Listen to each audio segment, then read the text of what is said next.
যেদিন তোমরা চলে যাবে তোমাদের অন্ধকার বাসবাগানে কবরে রেখে আসা হবে। তোমাদের বিবি বাচ্চা কেউ সঙ্গে যাবে না, তোমাদের পিতামাতা কেউ সঙ্গে যাবে না।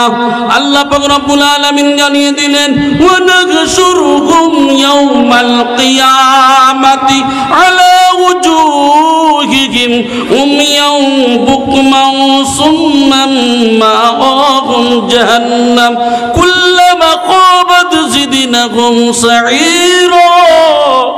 আল্লাহ জানিয়ে দিচ্ছেন, ও বিশ্ববাসীরা, আমি আল্লাহ পাক রব্বুল আলামিন কি করব? আমি কিয়ামতের দিন, কিয়ামতের ময়দানে এই সমস্ত মানুষদেরকে, যাদের মাথাটা নিচের দিকে থাকবে, পাটা উপরের দিকে করে, এদেরকে হাসরের ময়দানে নিয়ে যাওয়া হবে। হাসরের ময়দানে যখন নিয়ে যাওয়া হবে, মাথা নিচের দিকে থাকবে, পা উপরের দিকে থাকবে। সাহাবায়ে কেরামেরা জিজ্ঞাসা করেন, ইয়া রাসূলুল্লাহ, ইয়া হাবিবাল্লাহ, হুজুর কেমন করে সম্ভব মানুষ কি মাথার উপরে ভর করে চলতে পারে? আল্লাহর নবী বলেন, আরে সাহাবীরা, আমি রাসূল জানিয়ে দিলাম যে আল্লাহ দুইটা পায়ে ভর করে চালাতে পারে, ওই আল্লাহ কি মাথার উপরে ভর করে চালাতে পারে না? পারে না, পারে না, কথা বলে। যে আল্লাহ দুইটা পায়ে ভর করে চালাতে পারে, ওই আল্লাহ মাথার উপরে ভর করে চালাতে পারে, অসম্ভব কিছু নাই গো। কিয়ামতের ময়দানে মানুষদিগকে নিয়ে যাওয়া হবে। আন আয়েশা রাদিয়াল্লাহু তাআলা আনহা قالت قال رسول الله صلى الله عليه وسلم, হাদিসের মধ্যে জানানো হলো, হাদিসটা হযরত আয়েশার বর্ণনা। আল্লাহর রাসূল সাল্লাল্লাহু আলাইহি সাল্লামকে বলা হলো, ইউসারুন নাসু ইয়াউমাল কিয়ামা, হে আল্লাহর রাসূল, হাসরের ময়দানে মানুষকে যখন নিয়ে যাওয়া হবে, মানুষকে একত্রিত করা হবে, সেই সময় কি হুফাতান উরাতান গুরলা, মানুষগুলি পায়ে জুতা থাকবে না, তাদের পরনে পোশাক থাকবে না, খাতনা বিঘ্ন অবস্থায় হাসরের ময়দানে উঠানো হবে।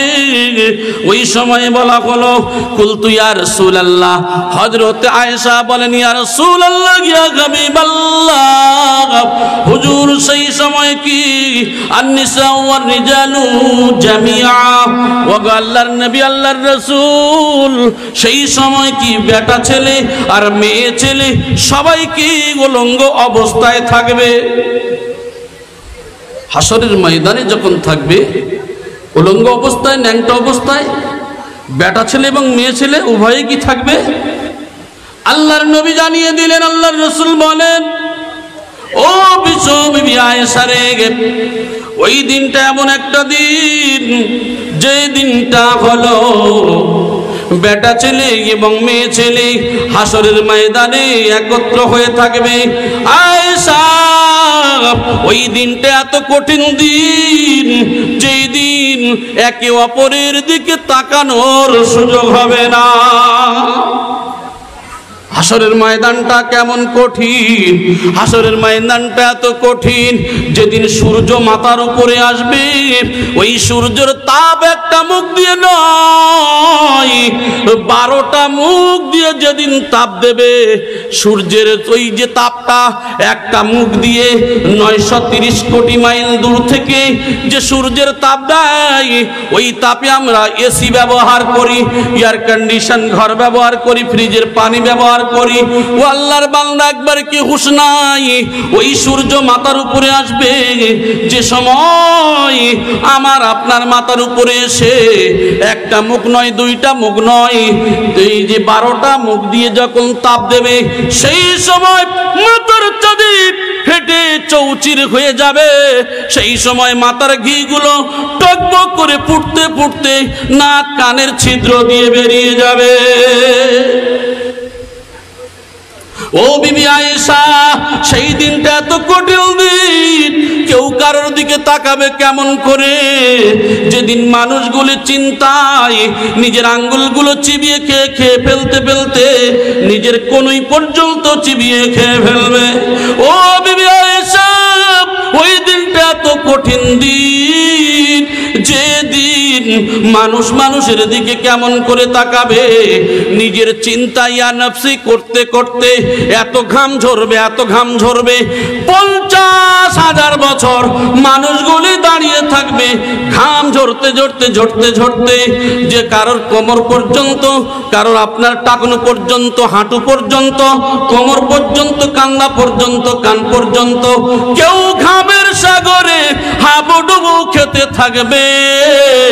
ও বিবি, ওই দিনটার জন্য হযরতে মুসা আলাইহিস সালাতু ওয়াস সালাম, নবী ঈসা আলাইহিস সালাতু ওয়াস সালাম, হযরতে আজরাইল আলাইহিস সালাতু ওয়াস সালাম, হযরতে জিবরাইল, আল্লাহর বিখ্যাত বিখ্যাত মালাইকারা, আল্লাহর নবীগণ কিছু রয়েছেন যারা নিজেরা উম্মতের কথা ভুলে গিয়ে শুধু বলবে ইয়া নফসি ইয়া নফসি, আমার উপায় কি, আমার উপায় কি।